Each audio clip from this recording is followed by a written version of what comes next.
So this time from the DC Universe Young Justice 6-inch line, we're taking a look at Red Arrow, the former sidekick who went by the name of Speedy, and just recently joined the team. More on that later, with spoilers, big spoilers. So anyway, let's take a look at the figure. Of course, the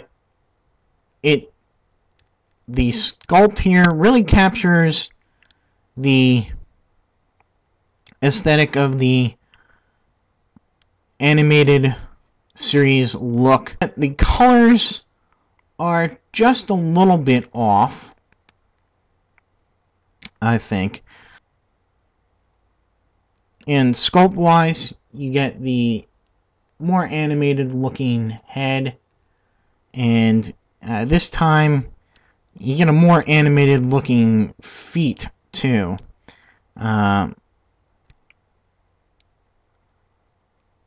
It's paired with the sort of the teen body from the DC Universe classics, and you know, it goes well together.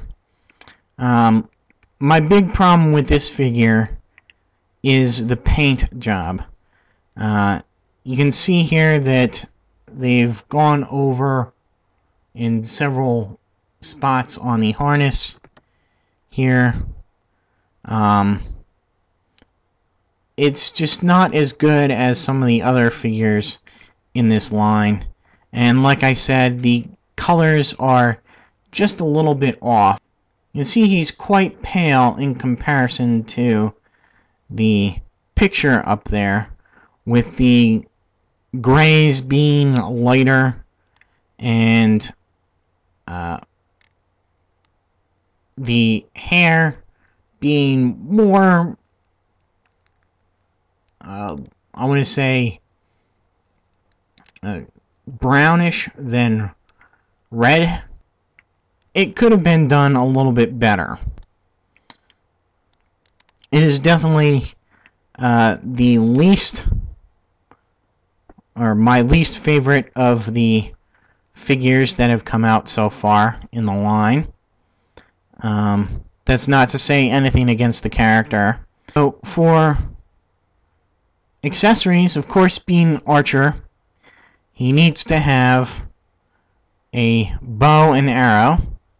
And I like the way they've done the bow and arrow this time around. Instead of giving the one string down here molded and having the arrow connected to it, they've left it alone and provided holes for you to run your own string.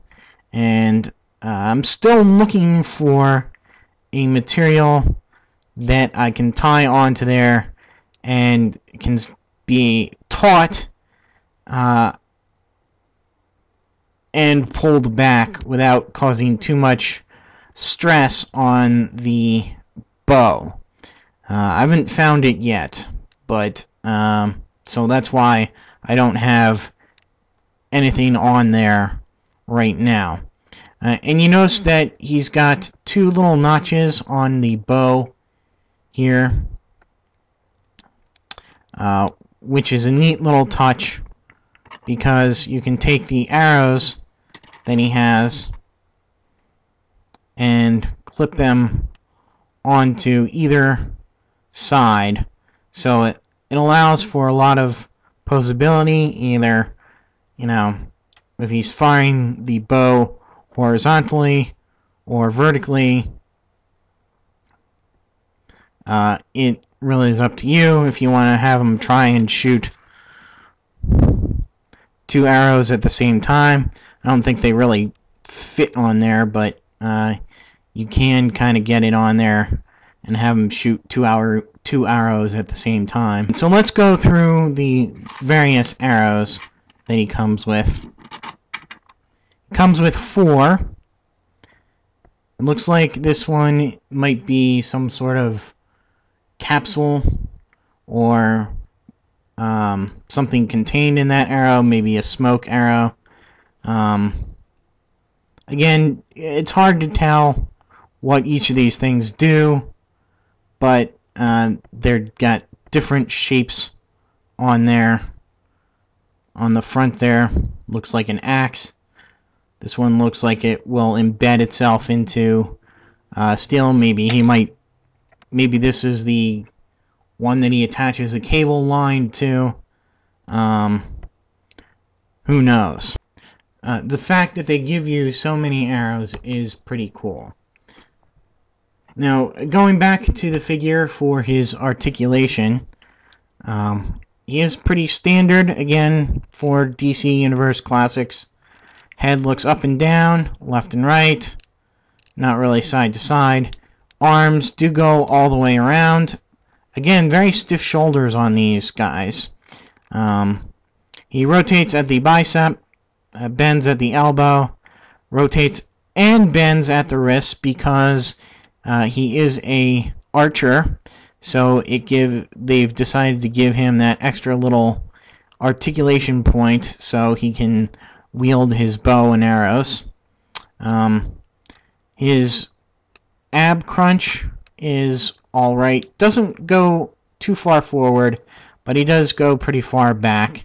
He rotates at the waist. He goes forward and back at the hips and to the side, and his little attachments here for whatever he holds in there, arrow tips, whatever, smoke pellets. They're soft, rubbery, so they really don't get in the way of the articulation too much. He rotates at the lower thigh, bends at the knee, but he's got a really weird shaped sculpt, so that you really need to keep his leg bent in order for him to stand up straight. He does have ankle articulation forward and back, and that's it. His base is very cool. It is another rooftop base. You may remember the Robin rooftop base. It is similarly designed.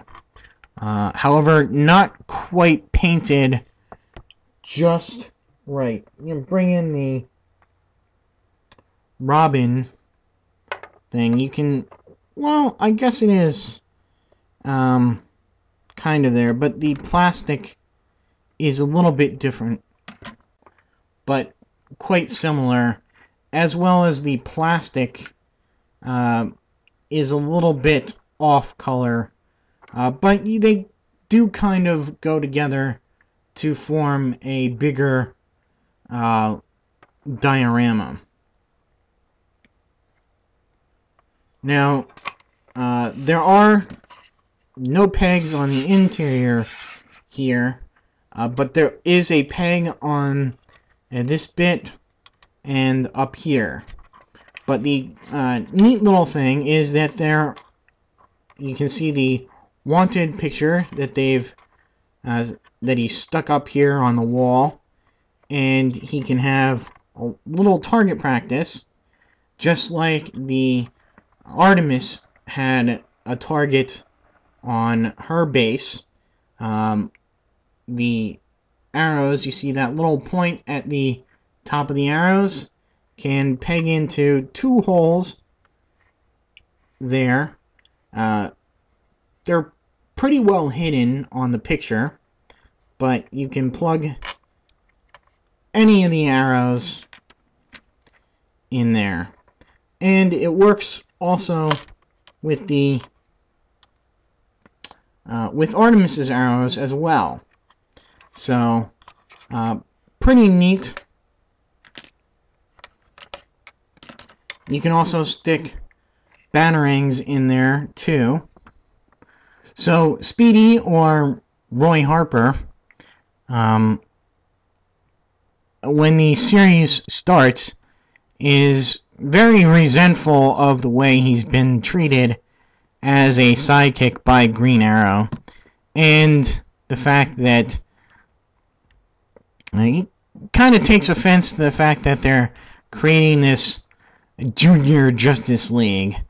And when he's offered to join the Young Justice team, he flat out refuses and goes off on his own, leaving the name of Speedy behind and changing it to Red Arrow. And he comes to learn that there has been an infiltration on the team. And he starts to believe that it's Artemis, but is quickly convinced that, or I wouldn't say is quickly convinced, but begins to believe that she is not an double agent for the evil consortium, which is called the Light. And here's where the spoilers come in. In the last episode, so wait just a moment.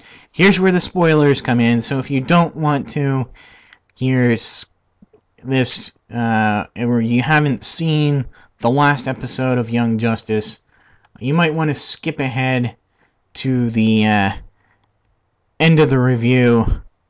Red Arrow is admitted to the Justice League proper, and so he skips a whole skips the whole Young Justice team and goes right on to the Justice League. However, he finds out that it was him who was, or it was he who was the mole all along. And the Light manages to control the minds of all the Justice League members, and that is the cliffhanger for the next episode of Young Justice. If you've seen my previous video, you know that there's some unfortunate news that the Young Justice line, both in the 6-inch and 4-inch, was recently canceled by Mattel, and it's very unlikely that we'll get any figures past the ones that have been announced, which are the 6-inch in the 6-inch line, the 6-inch Batman, which would be the only Justice League member in 6 inches that we're going to get, and Kid Flash, and I guess it would be Superboy in his regular shirt, black shirt, and the Guardian. And I'm not very optimistic about seeing Young Justice figures pop up in the at the MattyCollector.com site, because they've already said that animated stuff doesn't sell on that site, so they're not going to do any. And I guess they could put some in the subscription, the Infinite Earths subscription, but I think that would anger some people that want to see the comic versions of characters in that line. So it's very likely that those figures will be our last Young Justice figures. And it's a shame that we won't even get to finish the main team. Until my next video, I'll see you.